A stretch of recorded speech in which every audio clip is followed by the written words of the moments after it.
Welcome back to another Enlightened Empaths bonus episode in our Share Your Light series. Today, I am beyond excited to welcome Julie Embleton. Julie is an intuitive tarot reader and paranormal fantasy author. Her mission is to empower creatives with enhanced decision-making and a deeper sense of self to restore and strengthen creative flow. As an author, she's used tarot for many years to guide both her creative and personal processes. So when faced with redundancy in 2021, Julie made the leap to leave behind her 25-year corporate career to follow her soul's calling as an intuitive reader. She's currently writing her 9th book and working with clients through her creative soul tarot business. But welcome, Julie. It's such a pleasure to have you here today. Thank you. Denise, hi, and thank you so much for inviting me. It's a pleasure to be here. I'm so excited to talk to you because we had chatted before and I thought, oh my gosh, we have to introduce this woman to the listeners. A lot of the readings I do, it's these amazingly gifted and creative people who have hit blocks. They've hit the wall. They can't seem to get out of their own way. And one of the signs I get during readings is my sign for creativity is a dam out in the woods. And when I see a beautiful whoosh of water, I know someone's tapping into their creativity. And when I see almost like a plexiglass wall in between that, it means they haven't been able to tap in. And I think your work is about helping people get around that wall.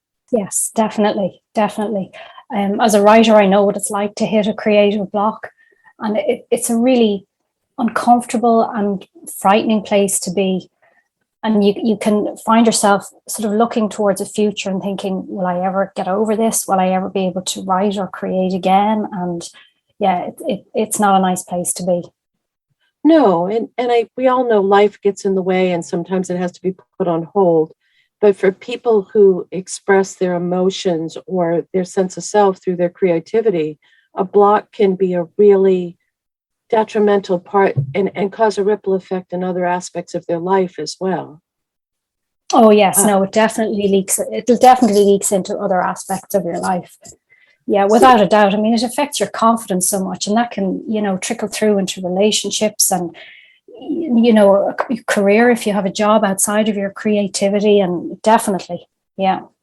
Right. So what I love is and you can find this on Julie's page, but you were introduced to tarot as a young child. Your dad gave you a gift of cards when you were a little tiny person. So yes, yeah. Do you think that really helped shape your whole world with being open to juju? Well, my dad's mum was very psychic, to the stage where when she was a child, she was actually brought to the local priest to be exorcised. Wow. She saw a spirit. I think there's a story, as far as I can recall, of her regularly seeing infantry troops marching through the house where they lived at the time. But despite being quote unquote exorcised, she continued throughout her life to have psychic, she was able to see spirit, and she was certainly very intuitive with a lot of things, that might have been going on within the family. So even though I had a Roman Catholic upbringing and I went to a convent school, so everything was very much driven by religion, there was an understanding in my house that, people do have abilities beyond the norm, so to speak. I was only talking to my dad about this recently, and he can't actually remember gifting me the tarot deck. He says he just can't remember. And we were trying to figure out how old I was. And I know that certainly when I got it, my initial reaction to the deck was sort of thrill and fear all mixed up together, because it was a blend of sort of Catholic guilt and Hollywood distortion about what tarot was. But he did say to me that he feels that he would have given it to me because as a child, I would have commented on certain things growing up, more about how I felt about things. I don't have any sort of clairvoyance, but certainly I would feel very strongly in terms of energy. And I would often say to my mom, they might say, for example, we go to the zoo at the weekend, let's say. And I would be able to sort of just sit down and envisage the idea of going to the zoo, and I could either see it happening or not happening. It would come up like a sort of a wall, like you mentioned there, plexiglass in front of the dam. And that's something very similar to what I would feel as a block of energy, which to me meant we wouldn't, for whatever reason, end up going to the zoo.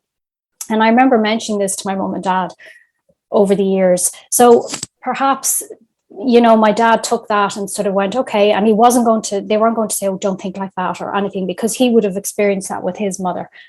Obviously he wasn't around when she was a child and she was exercised, but it would have been discussed within the family.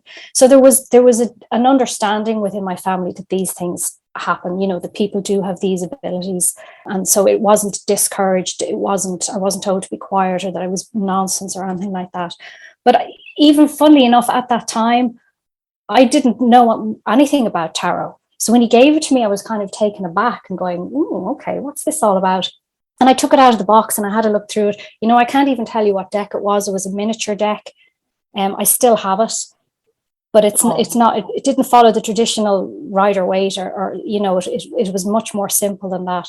But I sort of shoved it into a sock drawer and left it there for quite a while, because I really just didn't know what I was supposed to do with it. I was strangely nervous and excited about it, and I wasn't in the place at that time to take it out and educate myself on what it actually was. But that did come eventually. You just made a really, really good point, because that's almost verbatim the way, like, my father was very intuitive. My mother was very intuitive. My father was a medium. So at home, oh, sorry, train whistle going by. Wait. It's lovely. It's a lovely sound. You never know where you're going to end up when you're traveling, right? Yeah, the last time I was doing a podcast, it was last year sometime, and the seagulls, I had the window open, it was the summer, and the seagulls were going mental here. And a number of people who listened to the podcast texted me afterwards and said, all I could hear were the damn seagulls. So I think that's a really good point, is so many people grew up in an environment where, and I was raised Catholic as well.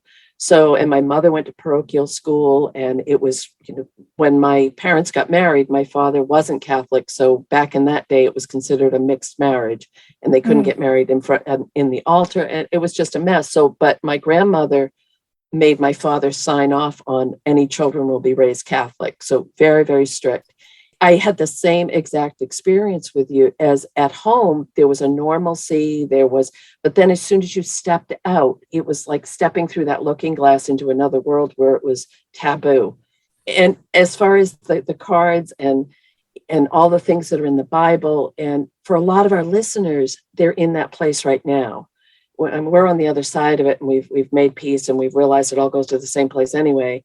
But for some of our listeners, they're saying, you know what, I don't know how to find this balance between the two. So I think that you articulated that beautifully, as far as finding that and realizing you can be both. And it's about tapping into spirit. Having that lineage, I think, makes a huge difference too, don't you? Yes, yeah, because it was the kind of thing you could discuss around the kitchen table. And we still do. My family are very open to occult, all that kind of thing. There'd never be a discussion where somebody go, oh my gosh, don't talk about that, or somebody quoting the Bible. Or so I think that's important. For me, certainly growing up, it was important. It was very valuable that I had that at home, that I was able to speak my truth really and talk about what I was experiencing. Because I think so many people, as young children, they experience these things and they think there's nothing wrong with it. And then when they talk about it, they're told to hush up, or you're just imagining things, or you're hearing things, or you're seeing things. I mean, my own daughter, she's 18 now, but many years ago, she would be up in her room playing, and I'd hear her chattering away. At the time, I was living with my parents, with her. My marriage had ended, so I was back living in my parents' house with them. And my dad had a little office upstairs, and he used to be up there during the day, pottering about doing things, and he would hear her chatting too. And he mentioned it to me one evening, and he said, this is not a child chatting away, to her toys. He said, there's pauses. She's having a conversation. She's asking questions. And then there's a pause, and she's obviously getting a reply, and then she might be laughing or saying something or asking another question. So I asked one evening, she wouldn't have been more than 7 or 8 at the time. And I said to her, who do you chat to when you're playing? And, without even hesitating, which is so beautiful, she just went straight in, oh, the man who comes and sits on my bed and talks to me. Now, as it turned out, it's my maternal grandfather who whenever I have a reading, This is my granddad, Chris. He always pops in. He's really the only grandparent I remember, because I was 16 when he passed away. And my other grandparents were already passed when I was born or died shortly after. But yeah, and I was told in numerous readings that I've had over the years that my granddad, Chris, hangs around with my daughter and watches out for her. But it was so lovely to be able to just have her say to me, oh, it's, the man who comes and sits in my bed and talks to me. And she was able to describe him to me, what he looked like. And for us just to take it and go, oh, isn't that lovely? Tell him I said hello, kind of thing. And I know for so many people, they don't have that, or, and that's hard, because I think then instantly you start throwing up walls and there's blocks, and it just stymies. And fear. Yeah. Yes, definitely. Because you're going, what have I done wrong? I don't understand. What's wrong with what I've been doing? Yeah, definitely. And that ties together. That fear will block your intuitive connection, but it will also block your creativity. Will it be enough? Will I be able to? So it really is interlocked, because I find a lot of highly creative people are very, very sensitive, intuitive, empathic. And they use their art or their creation or their writing or their dance or their music to express that. So what a beautiful, beautiful gift for you, and also for your daughter. But again, for our listeners to say, my child is doing that, just to encourage it and not put any parameters around what they're experiencing. That's beautiful, beautiful. Yes, exactly. Gift. So in your bio, you share about your mission is to empower creatives with enhanced decision-making and a deeper sense of self to restore and strengthen creative flow. I absolutely love that line. Love, love, love it. So can you describe how you use the tarot and your work as an intuitive to help people connect more fully with their inner knowing? Sure. So really, when a client approaches me and books a reading, the first step is to ask why they need the reading. And I don't need the nitty gritty. I don't need all the little finer details. I'd rather not have them, because I think it can influence me going into the reading. It's enough for me to know that, a client has a creative block, and they could say, it's related to something, but as I said, I don't want all the details. And from that point, I'll sit with the client's question and think what's the best way to approach the subject. It's about asking the correct questions of the cards. Now, that's if I do a very specific spread that's tailored just for a specific client. If they choose one of the spreads off my website, it's slightly different, because they're sort of all catering for creatives, and it's a case of sort of finding the right reading for their situation. But once I have that in mind and what it is I need to read on, I lay out the cards. And really, for me, the cards are just a launching point. I understand the traditional meanings of all the cards, and as I turn them over one by one as I'm laying them out, I'll sort of be quickly reciting that traditional meaning. But once the cards are all in place and they're all laid out, and I stop and pause and take a moment to look over them, that's when sort of the intuition really takes over, and I just forget about the traditional meanings of the cards. I just start to feel. My intuition is very much a gut. Is it claircognizance? I'm terrible. I should know the answer to that. So I don't know my clairs. Yeah, I just know. Let's just leave it at that. I just know. Yeah, no, it really is. It's a very specific feeling. It's more that I sense the energy. So I did a reading for a gentleman there a couple of weeks ago, and one particular card, normally when I lay out the cards, straight away I know that's what that is. But with this one particular card, it was literally like a brick wall was thrown up. And although I knew what the card's meaning was, I could not connect with it. And I was just like, what's going on here? What's with this card? And I was thinking, I just couldn't figure it out. But then slowly but surely, as I looked through the rest of the cards, I realized this was where his block was. He said to me his block was because of XYZ. But looking at the spread, I realized that this was where his block was. And he had this whole sort of, to me, it felt as if he had this whole mental wall built up around the issue. And there was no way he was lifting the lid off that box to poke around inside it, because as far as he was concerned, it had nothing to do with his situation, but it had everything to do with it. And the more I read into the cards and tied them together, the more it became obvious. And when he came back to me then, he was quite emotional, because he didn't really want to admit to himself that this was what he'd been not dealing with. So it's things like that for me within the reading. I pick up on the energy of the cards as opposed to sort of seeing an image of something happening or something surrounding somebody. You know, if there's anger, I sort of feel that kind of angry vibration, or if there's real excitement and the passion of creation, I'll feel that rush in me. It's a sort of a heat sensation. So there's a lot of feeling for me as I'm doing the reading.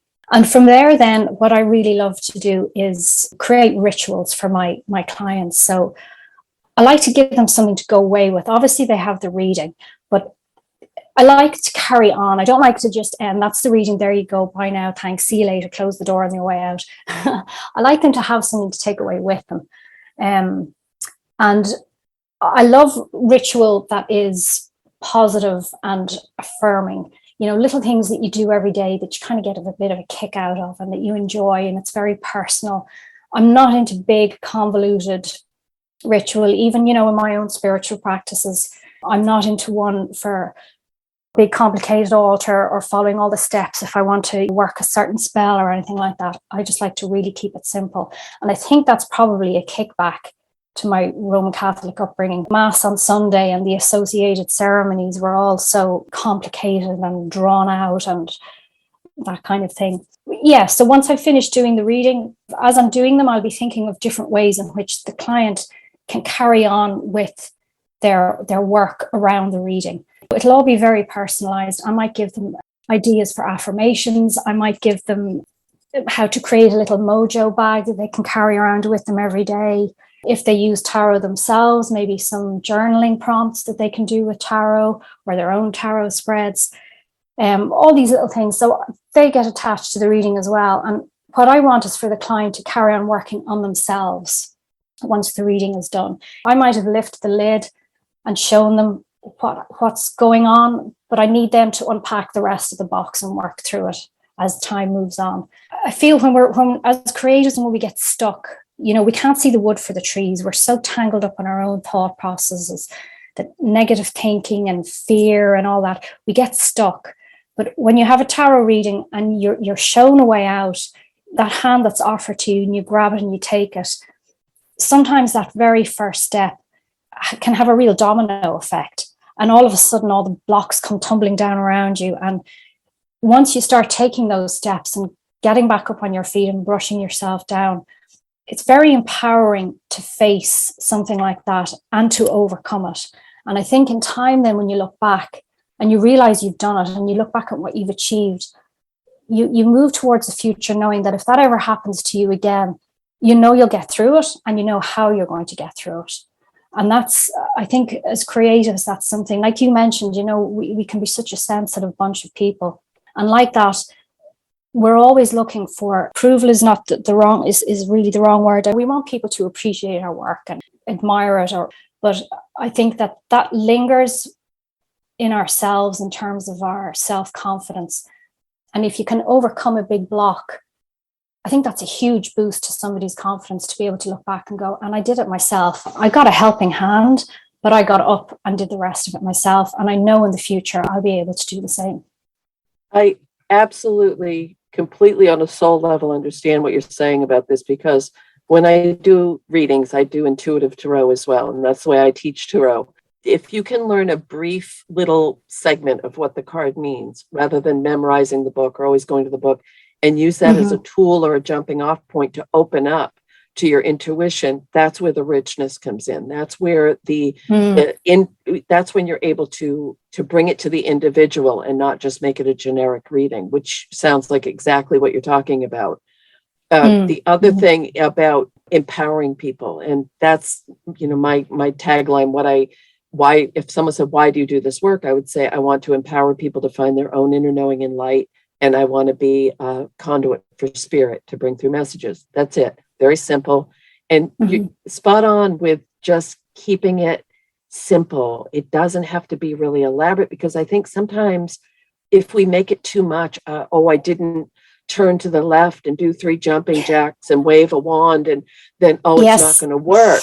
But when you just keep it from your soul and simplistic, for me personally, and from what you're saying, it sounds very similar. It allows us to build our own unique connection and bond with spirit. And that way we foster trust that what they give us intuitively and spiritually will be exactly what we need to share with the person that we're reading for. Yes, exactly. Yeah, definitely. I agree. And that's huge. That's so huge. You mentioned also that you were made redundant, which that's a European thing, which I love. They didn't can your ass and you didn't get fired. We were made redundant. It's just so much nicer. It really is. And so I've started using that. And I have a friend and I'll say, I'm sorry, I'm being made redundant in this situation. And we'll laugh. So anyway, I mean that with love and respect, because it's fun getting to talk to people around the world and pick up. What's my other one? Like I always say spot on, but people in Australia and I believe the UK will say bang on. And it means the same, but it's fun. So, amuse yourself when you can, people, right? And spot on over here is the name of a flea treatment for cats. So,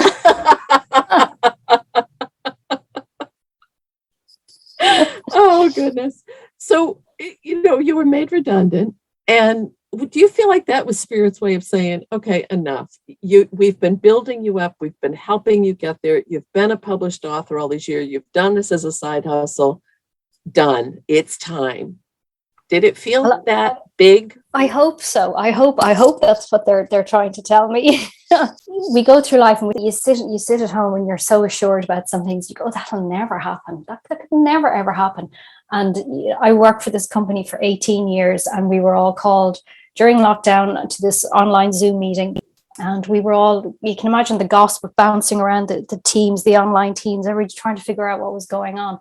And when we heard that our roles were all being made redundant, it was the greatest shock. I mean, I think only twice in my life I've ever had that feeling of my legs been taken out from under me, and that was the second. And yes, at first it was a massive shock. And I kind of was like a deer in the headlights. I didn't know which way to turn. We had 6 months before I would finish up with the company. So it wasn't like, by the way, you're gone on Friday kind of thing. But once the shock settled down, I realized that this was the massive opportunity I had been waiting for. And for about a year, maybe a year and a half before that, I still do. I have a crystal manifestation grid here in my little home office. And I have a little set of affirmations that I read every morning before I start to work. And one of those affirmations was that I work from home full time for myself. And it took a few days after the shock of hearing about the redundancy. And then it sort of hit me that this is what I had been working to manifest for so long. And the idea of not immediately jumping into a new job to keep earning money and to stay on the treadmill and have my pension and have my health, it just felt very daring, very naughty. It's like, how dare you think that you can go out on your own and start your own business? But no, I sat down and I thought, you know what? I am not going to get this opportunity again, and I'll do my damnedest to make the most of it. And the more I sat with it, the more the things started to sort of fall into place. Once I made my mind up, I connected with a few people that were able to send me in direction for one thing. I started finding articles on the internet. I started finding books on Amazon. And like I said earlier about a domino effect, when you take that one step, when it's where you're supposed to be, it's amazing how things start to fall into place. When you look back over your shoulder, you can see that Spirit really put out the Hansel and Gretel breadcrumbs for you. Step here, step here, step here. But you just made another really good point, is the shock of being put into redundancy, but also losing your identity as, when I left my real job as a teacher and as an administrator, all those things, if someone said, Denise, what do you do? I'm a special ed teacher.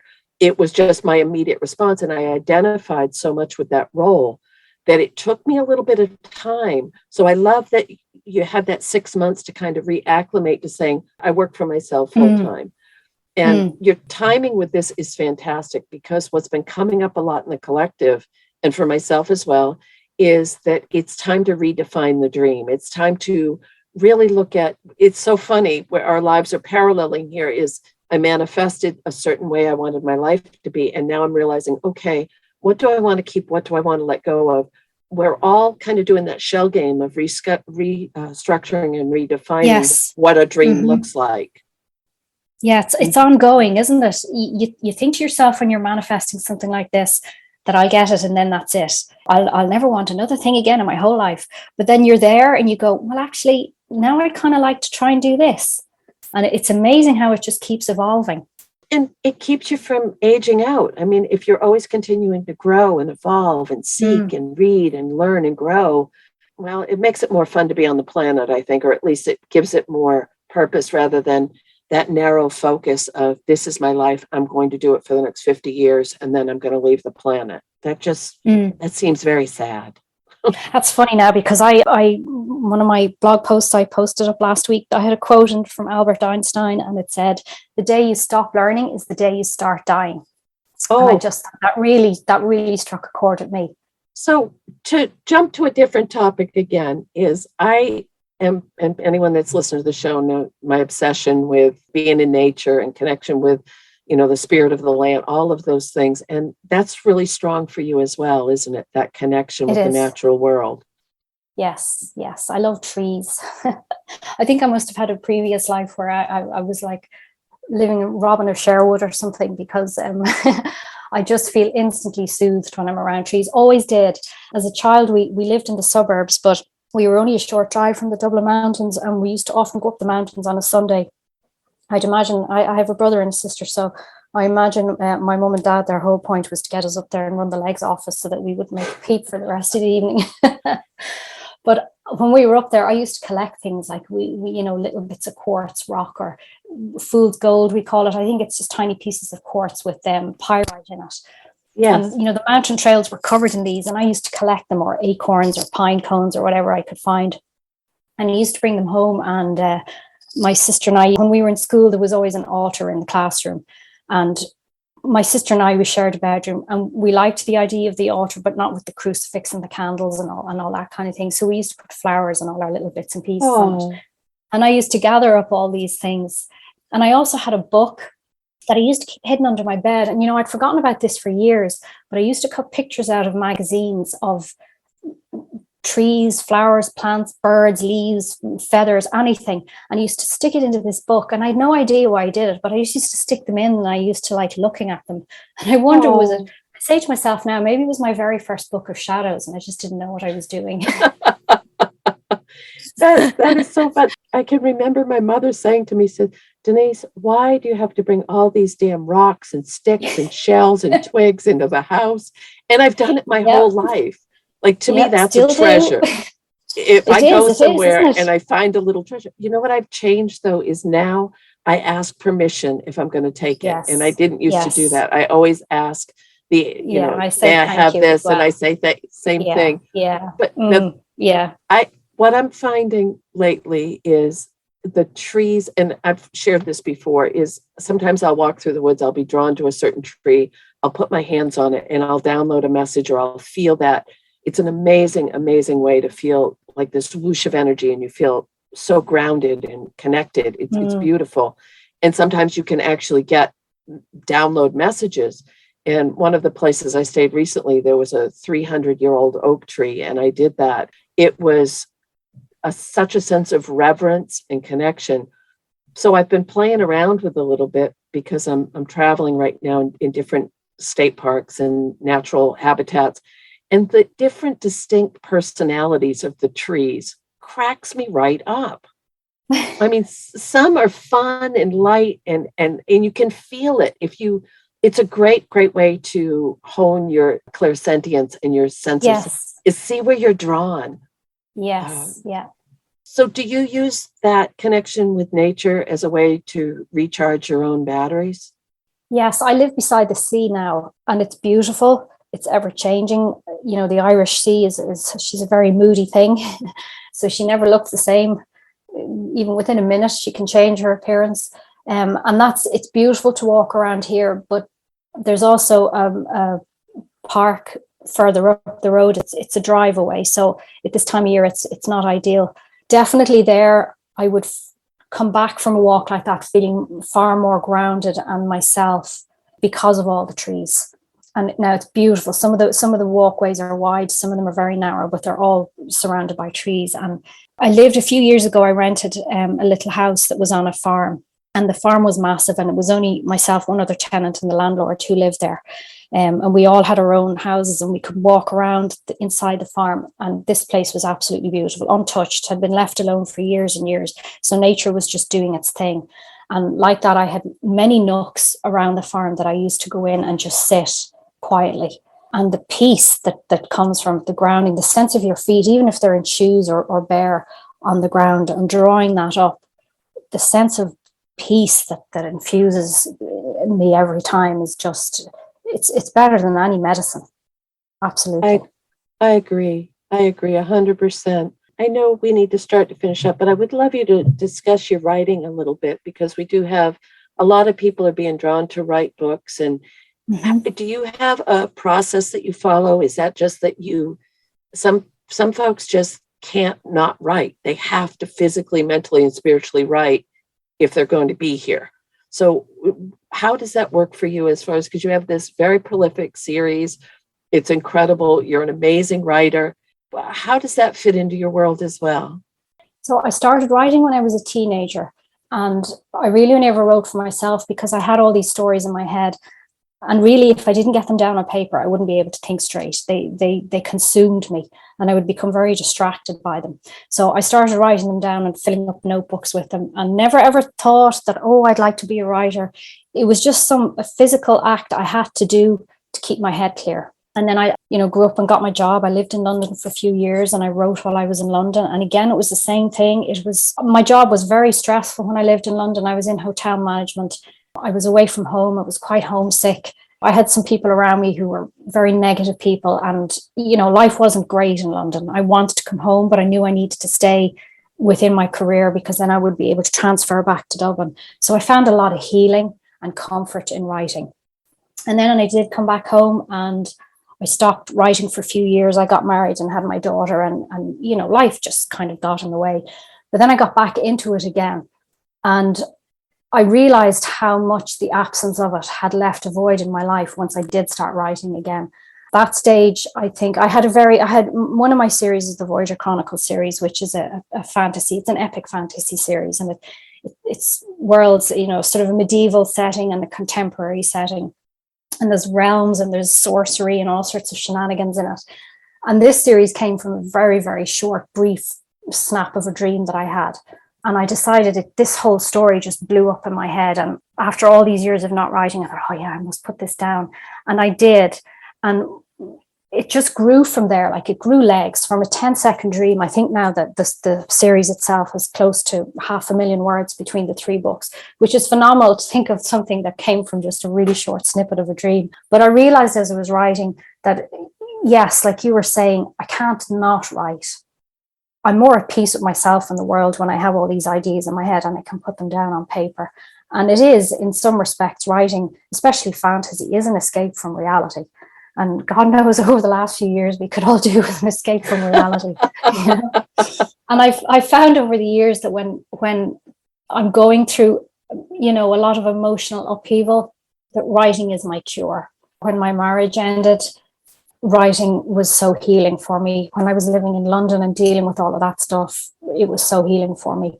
And now I understand the importance of it and how tetchy and irritable I get if I'm not writing.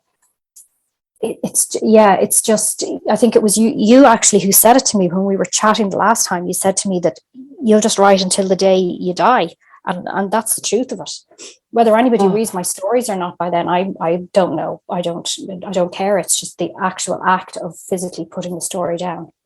I think that's one of the reasons why you're able to work so beautifully with creatives, is because when you talk about your writing, I mean, I can tell you love the tarot, you love your connection to spirit, but when you talk about writing, it feels like a sacred connection for you. It feels, I literally put my hand on my heart as you were speaking, because I could feel the energy behind your words.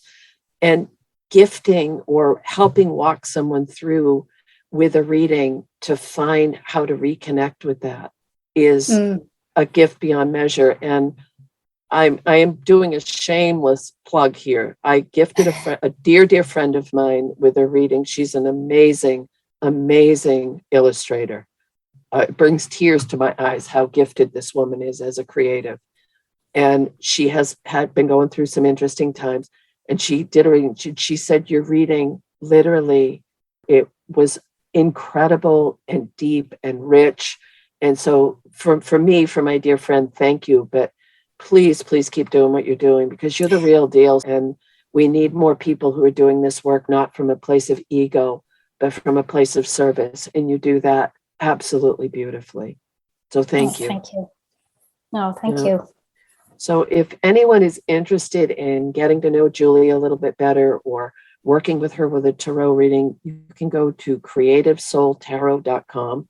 It's a beautiful site, and there's a lot of fun stuff on there, and you can read the bio and get to know Julie a little bit more and book a reading.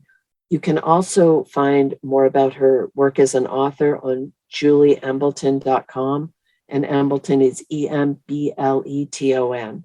So thank you for coming on today and sharing your story, Julie, because I know in my heart so many people are going to resonate with what you've shared today.